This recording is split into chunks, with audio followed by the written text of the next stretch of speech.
Chapter 1: The Original Thought. Humanity's awakening is both an exciting creative momentum and an inevitably destructive one. But before we can step confidently into our full creative potential, we first have to realize what is being transformed in us and the collective consciousness we inherited. Without that understanding, we remain blind to how we perpetuate the patterns of our mind that block us from rising to the greater potential of our heart.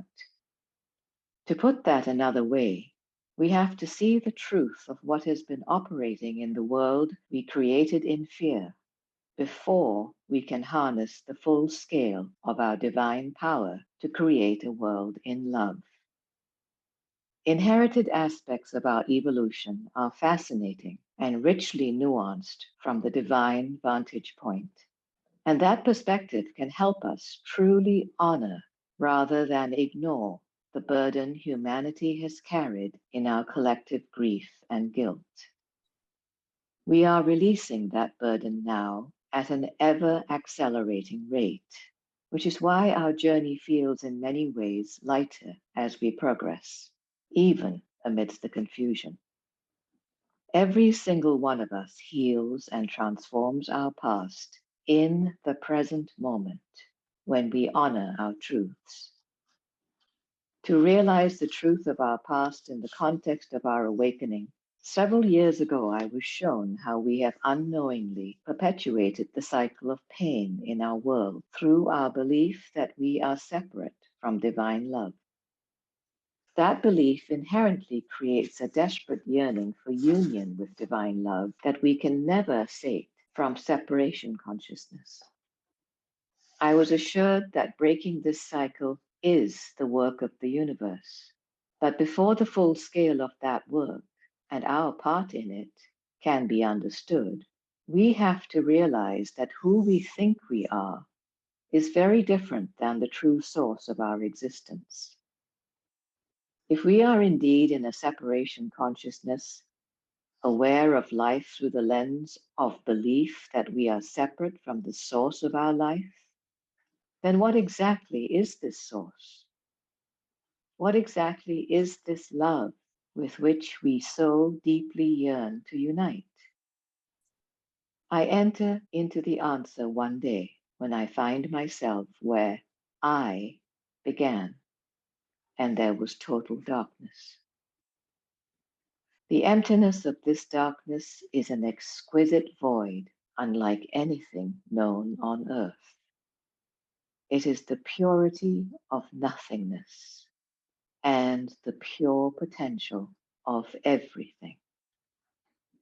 I am here, simply aware. I am awareness itself.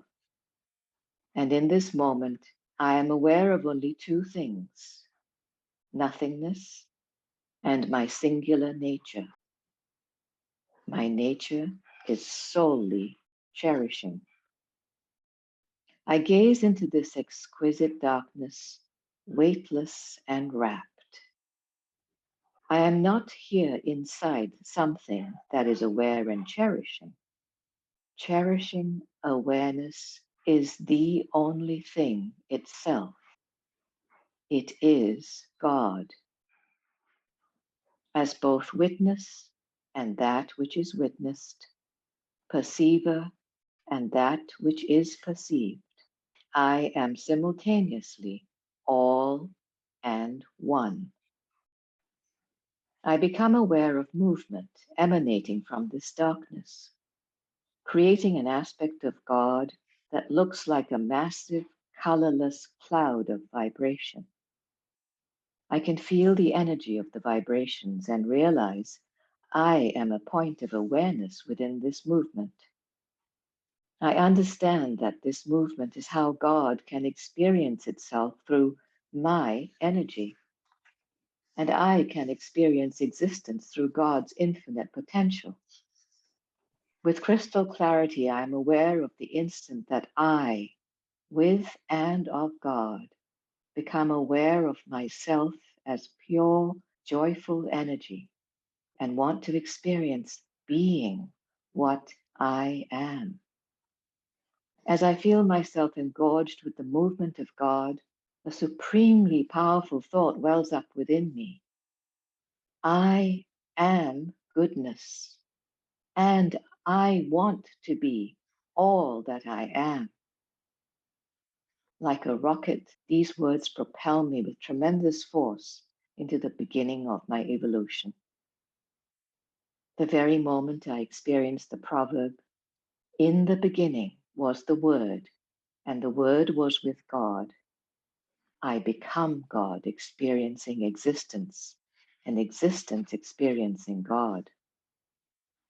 As a singular point of cherishing awareness, my longing to experience my own goodness is God's longing to experience its own goodness, or Godness.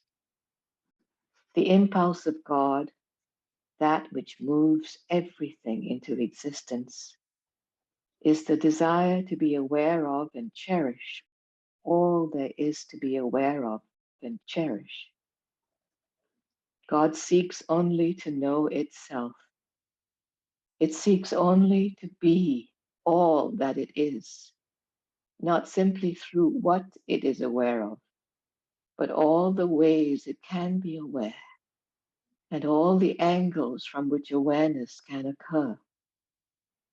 From omnipresence and omniscience to individuated aspects and every combination of patterns and perspectives of existence in between. The potential for being is infinite and eternal. God can zoom in to be awareness as a single point of life, zoom out to be awareness as multiple portions of life, or not zoom at all and simply be awareness as all of life at once.